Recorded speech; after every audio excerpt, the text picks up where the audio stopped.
Some years ago, when at Spelman College, around the time when Martin Luther King's birthday had just become a holiday, I had the opportunity to speak at Spelman College. You know, those sisters were fired up. You know, Martin Luther King's birthday had just come. I mean, and they were out there. When I walked in, it was wall-to-wall Africans, and they were excited. I asked them a question. How many of you love Martin Luther King? Put your hands up. I mean, some put both hands up. And I asked them a simple question. Keep your hands up if you have read one book by Dr. Martin Luther King. Oh, Brother Kwanee, we love him. They don't even read about King. All they know about King is what they get off of television, and the television can only give you sound bites at best. Yeah, the young student came running to me and said, oh, you know, it was Dr. King's birthday recently. I said, yes. He said, you know, I almost know his speech. I have a dream by heart. I said, that's excellent. He said, do you know it's the best speech that Dr. King ever gave? I told him, keep quiet. You must not spread ignorance, especially among an oppressed people. Anyone who knows anything about Dr. King knows that one of his most mediocre speeches is I Have a Dream speech. That's right.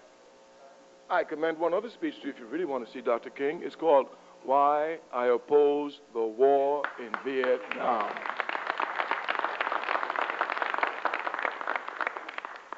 It is here that you will come to see truly something about Dr. King. I want to give you examples so you can see what your responsibility is. You must not think that the enemy will ever come, or anybody will ever come and give you instructions on your struggle. It is only you yourself who must find the thread of your struggle. It is your responsibility to understand the resistance of your struggle and to make your contribution to your struggle. When they get through with Dr. King's interpretation, since we don't read him or study him or analyze him, they make you believe that the greatest contribution Dr. King made to his people was nonviolence. And they call him a creative genius. Can you imagine that? That means that all Dr. King did with nonviolence was to take that from Mahatma Gandhi and adapt it to the situation in the United States. A genius doesn't have to do this. Why, even George Bush can do that. But Dr. King certainly was a creative genius. And his contribution to us was not nonviolence. Matter of fact, when they get through with him, he sounds like Martin Luther, nonviolent King. King's greatest contribution to us as a people was he taught us how to confront the enemy without fear. Right.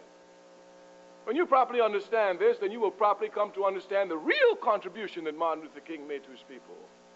I would see him come into a town. All the signs were segregated. The Africans there were trembling when they saw white people. If they were walking on the sidewalk and the white person was coming, they have to get off the sidewalk, take off the hat and say, yes, sir, I have seen this in my life. I've seen these people come trembling, and Dr. King come to the town and said, we're going to change everything here. Oh, Dr. King, please don't talk too loud.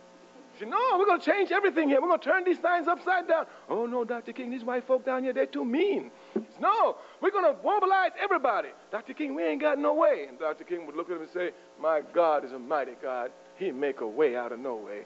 And this same Dr. King would take these same people who were afraid of white people just 2 weeks later, and you will see 8-year-old girls, 82-year-old women getting up, facing dogs, facing fire hoses, facing cattle prods, facing batons, facing horses, getting knocked down and getting up and going again with nothing in their hands except the righteous belief of the righteousness of their cause and nonviolence as their tactic. Dr. King would take the same man who was scared of white folks and have the same man face them with all the weapons in their hands, and this man had nothing but the conviction of the correctness of his cause. Dr. King is a great man. You must know precisely his greatness. I tell all the people in the world, I lay all the rebellions in this country at the feet of Dr. Martin Luther King. Of course. When Dr. King taught me how to face white people without guns, and they had all the guns, it didn't take nothing for me to pick up a gun and face them.